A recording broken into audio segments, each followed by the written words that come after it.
दोस्तों, मैं सुनील दिव्य कीर्ति और आपका स्वागत करता हूं जीके वाले बाबा के चैनल के ऊपर। जीके वाले बाबा के चैनल के ऊपर चलो दोस्तों, अगर आपने जीके वाले बाबा चैनल सब्सक्राइब नहीं किया तो इसको सब्सक्राइब कर लो। चलो दोस्तों, आज पढ़ेंगे हम भाग दो। अब देखते हैं दोस्तों, हमने पढ़ कहां तक लिया था। हमने पढ़ लिया था भाग एक पढ़ लिया था। अच्छा, भाग एक में अनुच्छेद पढ़ लिए थे हमने 4। कौन कौन से? 1 से 4 तक पढ़ लिया था। भाग एक में पढ़ लिए थे हमने नाग सभी कानून पढ़ लिए थे। कौन से? राज्य पुनर्गठन आयोग पढ़ लिया था। पुनर्गठन आयोग पढ़ लिया था और राज्य पुनर्गठन अधिनियम भी पढ़ लिया था। यानी राज्य पुनर्गठन आयोग 1953, जबकि राज्य पुनर्गठन अधिनियम 1956। ये दोनों पढ़ लिए थे, ये सब पढ़ लिए थे। ये पीछे के 2 वीडियो में है। जो भी भाई ये वीडियो नहीं देखे वो जाके पीछे देख सकते हो आप। अब पढ़ेंगे हम भाग 2। अब दोस्तों देखो, भाग 2 में क्या है? नागरिकता है। क्या दोस्तों? नागरिकता। अगर भाग 2 में नागरिकता है तो फिर देखो दोस्तों, अनुच्छेद में भी होना चाहिए। तो देखो दोस्तों, अनुच्छेद कौन से में? अनुच्छेद में है 5 से 11 तक है। 5 से 11 तक है। अच्छा जी, तो 5 से 11 तक हमारा संविधान 2 बार लागू हुआ था। 2 बार कब लागू हुआ था दोस्तों? एक तो आता 26 नवंबर 1949 को। 26 नवंबर 1949 को। एक लागू हुआ था तब 26 जनवरी 1950 को दोस्तों। 26 नवंबर 1949 को हमारे अनुच्छेद लागू हुए थे 5 से लेकर 9 तक। 5, 6, 7, 8 और 9 तक लागू हुए थे। जबकि 26 जनवरी 1950 को हमारे संविधान में लागू हुए थे कौन से अनुच्छेद? 10 और 11। ये नागरिकता के प्रावधान 2 बार लागू हुए थे। कब? एक तो जब संविधान बनकर तैयार हो गया था। संविधान कब बनकर तैयार हो गया था? 26 नवंबर 1949 को हमारा संविधान बनकर तैयार हो गया था। अब जब बनकर तैयार हो गया था तो उसी दिन हमारे अनुच्छेद लागू हुए थे। कौन से? 5, 6, 7, 8, 9 लागू हो गए थे। अच्छा जी, और बाकी जो 10 और 11 अनुच्छेद बच रहे थे नागरिकता में, भाग 2 में जो 2 अनुच्छेद और बच रहे थे वो किस दिन लागू हो गए? वो 1 महीने बाद में, एक बोले तो 2 महीने बाद में 26 जनवरी 1950 को लागू हो गए थे। अच्छा जी, अब पढ़ेंगे हम दोस्तों, अब पढ़ेंगे सभी अनुच्छेद पढ़ेंगे। अनुच्छेद 5 से लेकर 11 तक पढ़ेंगे। अनुच्छेद 5 में क्या है? चलो दोस्तों देखो, अनुच्छेद 5 में क्या है। अनुच्छेद 5 में बताया गया है, अनुच्छेद 5 के अनुसार दोस्तों, संविधान के प्रारंभ से, कब से दोस्तों? संविधान के प्रारंभ से दोस्तों, यानी संविधान के प्रारंभ से जो भारत में निवास कर रहे थे उन लोगों की नागरिकता। यानी हमारा संविधान लागू हुआ था 26 जनवरी 1950 को लागू हुआ था। उस समय जो भी लोग भारत में निवास कर रहे थे वो सभी क्या? भारत के नागरिक समझे जाएंगे। अनुच्छेद किसके अनुसार? अनुच्छेद 5 के अनुसार। अनुच्छेद 5 के अनुसार वे सभी नागरिकों को नागरिकता दी गई है जो संविधान के लागू होने के समय भारत में नागरिक हो। अच्छा, उसके लिए एक शर्त निर्धारित किया गया, उनका जन्म या तो भारत में हुआ हो या फिर उनके माता पिता का जन्म भारत में हुआ हो, वे सभी लोग भारत के नागरिक हो जाएंगे। चलो दोस्तों, अब पढ़ते हैं अनुच्छेद 6। अनुच्छेद 6 में क्या बताया गया? अनुच्छेद 6 में बताया गया है कि पाकिस्तान से भारत आने वाले लोगों को नागरिकता। किसको दोस्तों? पाकिस्तान से भारत आने वाले लोग, पाकिस्तान से भारत परवजन करने वाले लोगों की नागरिकता, परवजन करने वाले लोगों की नागरिकता। अच्छा जी, इसके लिए दोस्तों एक डेट निर्धारित की गई है। वो डेट कौन सी है? 19 जुलाई 1948 की निर्धारित की गई है दोस्तों। अच्छा, हमारा भारत आजाद हुआ था, यानी भारत 1947 में आजाद हुआ। उसके बाद में 19 जुलाई 1948 को एक डेट निर्धारित की। दोस्तों आप पूछोगे 19 जुलाई 1948 को ये डेट निर्धारित क्यों की? तो इसके लिए बताओ दोस्तों, जब भारत अगस्त में भारत अलग हुआ था। कब दोस्तों? अगस्त में भारत अलग हुआ था। भारत और पाकिस्तान 14 अगस्त को अलग हुए थे। उसके बाद में 19 जुलाई 1948 को एक अनुमति पत्र जारी किया गया था। कब दोस्तों? अनुमति पत्र जारी किया गया था। अनुमति पत्र जारी किया गया था।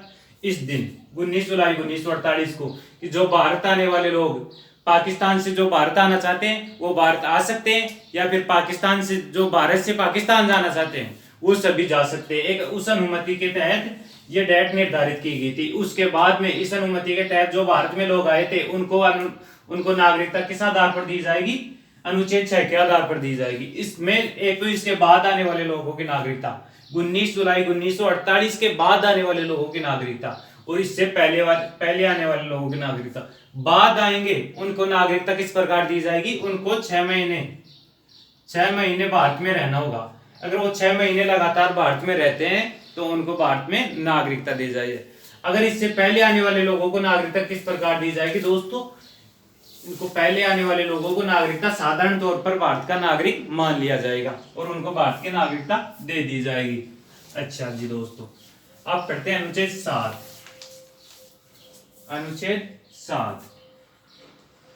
अनुच्छेद 7 में क्या दोस्तों? जो भारत से पाकिस्तान जाने वाले लोगों की नागरिकता, पाकिस्तान को प्रव्रजन करने वाले लोगों की नागरिकता। अच्छा, तो गुरुजी भारत तुम पाकिस्तान लोग नागरिक पाकिस्तान चलेगा तो फिर बन भारत नागरिकता क्यों देखो? अच्छा मोना रुक, बन भारत नागरिकता क्यों देखो? बन भारत देखो कैसे देखो 1 मार्च 1947। कब दोस्तों? 1 मार्च 1947। अब देखो भारत में तो बुद्धिजीवा की तो कमी याद को नहीं दोस्तों कि भारत आजाद ही हो तो 1947 में 1947 में भारत आजादी हो। विश्व पहले 14 अगस्त को भारत और पाकिस्तान अलग अलग हुआ। अब जब भारत और पाकिस्तान अलग अलग हुआ तो यो एक दिन को तो प्रोसेस हाथ को नहीं एक दिन में अलग हुआ। इसके लिए भी लंबे समय से आंदोलन चल रहे हो, यानी खूब टाइम आंदोलन चल रहे हो। अब जे लंबे समय से आंदोलन चल रहे हो लोग पहले यह आभास होगो कि भारत और पाकिस्तान अलग अलग हुए, तो कई बुद्धिजीवी आ तो वे पहले ही पाकिस्तान चलेगा दोस्तों। कब? वे पहले ही आजाद हो यानी अलग हो बसु पाकिस्तान अलग ही हो भी पहले ही कई बुद्धिजीवी पाकिस्तान चल गया। फिर जब भारत पाकिस्तान अलग ही हो तो बान पाकिस्तान पसंद को ले अरे आहो भी क्यों किया वो, फिर वे वापस भारत आ गया तो वे भारत का ही तो नागरिक आ, तो फिर वन भारत में नागरिकता दी गई। अब वन भारत में नागरिकता कौन से अनुच्छेद के तहत दी गई? उनको नागरिकता दी गई अनुच्छेद 7 के आधार पर दोस्तों नागरिकता दी गई। उनको नागरिकता साधारण तौर पर कैसे? भारत में 6 महीने रहना होगा, भारत में 6 महीने रहना होगा और फिर उनको भारत का नागरिक मान लिया जाएगा। अच्छा जी दोस्तों, अनुच्छेद 7 में यह बात होगी। तो फिर दोस्तों देखो 8 में क्या है?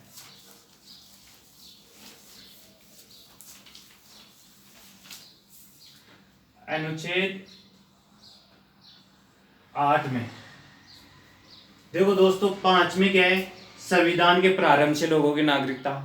6 में पाकिस्तान से भारत आने वाले लोगों की नागरिकता। 7 में पाकिस्तान को जाने वाले लोगों की नागरिकता, यानी पाकिस्तान को प्रव्रजन करने वाले लोगों की नागरिकता, यानी जो भारत से पाकिस्तान गए फिर पाकिस्तान से वापस भारत आ गए उन लोगों की नागरिकता किस आधार पर? अनुच्छेद 7 के आधार पर। अच्छा जी दोस्तों, अनुच्छेद 8 के आधार पर कैसे दोस्तों? अनुच्छेद 8 के आधार पर है जब भारत आजाद हुआ और हमारा संविधान लागू हुआ था। हमारा संविधान दोस्तों 26 जनवरी 1950 को जब भारत आजाद हुआ, 26 जनवरी 1950 को हमारा संविधान लागू हुआ।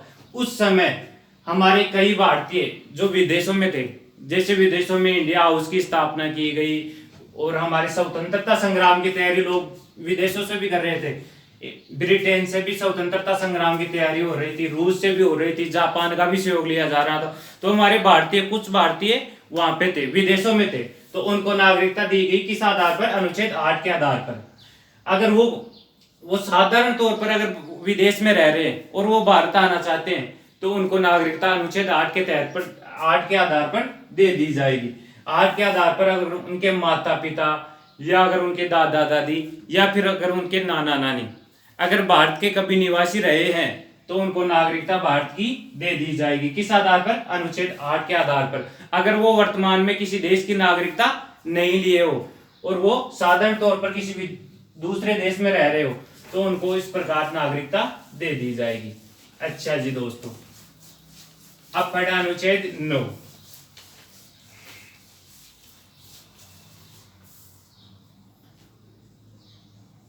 अनुच्छेद 9। तो दोस्तों अनुच्छेद 9 में क्या बताया गया, अगर कोई व्यक्ति भारत में एकल नागरिकता है, कैसी दोस्तों, एकल नागरिकता है, दोहरी नागरिकता नहीं है, दोहरी बात दोहरी नहीं कि वे टाबर किए भी हो, दोहरो ही हो, वो दोहरो नहीं, दोहरी नागरिकता। जी हाँ, उदाहरण दिया तो अमेरिका को देश का कि अमेरिका के मायने दोहरी नागरिकता है। अच्छा बियन दोहरी नागरिकता यानी उसमें क्या देश की अलग नागरिकता होती है और राज्यों की अलग नागरिकता होती है। भारत में संपूर्ण देश में एक ही नागरिकता होती है। हाँ, थोड़े दिन पहले जम्मू कश्मीर की अलग नागरिकता थी, जम्मू कश्मीर की, उनका झंडा भी अलग होता था। अब पूरे भारत को एक कर दिया गया, अब तो भारत में अपवाद भी नहीं बचा। अच्छा जी, तो अनुच्छेद 9 में क्या, अगर कोई भारतीय किसी दूसरे देश की अपनी इच्छा अनुसार नागरिकता ले लेता है, अपनी इच्छा अनुसार कोई भारतीय दूसरे देश की नागरिकता ले लेता है, तो उसकी भारतीय नागरिकता स्वतः ही समाप्त हो जाएगी या संसद द्वारा उसकी नागरिकता समाप्त कर दिया जाएगा। यानी अगर किसी विदेश की नागरिकता ले ले भारतीय कोई भी, तो उसकी नागरिकता अनुच्छेद 9 के तहत समाप्त हो जाएगी। अनुच्छेद 10 को रहने दो। अनुच्छेद दोस्तों 10 तो ऐसे नॉर्मल ही है, चलो दोस्तों इसको भी पढ़ लें, नहीं तो ये बुरा मान जाएगा। अच्छा दोस्तों, अनुच्छेद 10 में बताया गया कि संसद विधि बनाकर ही नागरिकता को समाप्त कर सकती है, इसके अलावा और कोई भी प्रावधान नहीं है। यानी अगर कोई जिले का कलेक्टर चाहे कि मैं किसी की नागरिकता समाप्त कर दूं, या फिर मैं चाहूं कि किसी की नागरिकता समाप्त कर दूं, तो ये दोस्तों अपनी बस की बात नहीं है। संसद की विधि बनाकर ही नागरिकता समाप्त कर सकते हैं, इसके अलावा और कोई प्रावधान नहीं है कि हम नागरिकता समाप्त कर दे। दोस्तों अनुच्छेद 10 में नागरिकता बनाए रखने के प्रावधान है, यानी संसद विधि बनाकर ही नागरिकता समाप्त कर सकती है। अनुच्छेद 11 में क्या है दोस्तों, अनुच्छेद 11 में संसद को यह अधिकार दिया गया है कि वो समय समय पर नागरिकता संबंधित कानून बनाकर नागरिकता निर्धारण कर सकता है। अच्छा दोस्तों, क्या बताया गया, संसद को यह अधिकार दिया गया है, किसको दोस्तों, संसद को अधिकार दिया गया कि वो नागरिकता संबंधित समय समय पर कानून बनाए और उनको कानूनों को लागू करे। नागरिकता संबंधित अधिकार संसद द्वारा निर्धारित किया जाएगा, ये अनुच्छेद 11 में। चलो दोस्तों, आपके कुछ अल्ले पल्ले पढ़ी के दोस्तों। अच्छा जी दोस्तों, अगले वीडियो में हम पढ़ने जा रहे हैं क्या, एक तो नागरिकता अधिनियम, कौन सा, नागरिकता अधिनियम, नागरिकता एक्ट 1955। इसमें कितने बार संशोधन हुआ, वर्तमान में इसमें 8 बार तक संशोधन हो गया, वो सब अगले वीडियो में पढ़ने जा रहे हैं। एक पढ़ेंगे जो वर्तमान में सबसे ज्यादा चर्चा में क्या है, सीएए, नागरिकता अमेंडमेंट बिल, कौन सा, 2019 वाला, जिसका तो घोर विरोध हुआ था, वो तो सब आप जानते भी होंगे। तो एक 2019 वाला वो सीएए, इसका पढ़ेंगे। चलो दोस्तों, हमारे चैनल को सब्सक्राइब करें, लाइक करें और हमको सपोर्ट करने के लिए जीके वाले बाबा को ऐसे ही बने रहे दोस्तों। थैंक यू दोस्तों, धन्यवाद।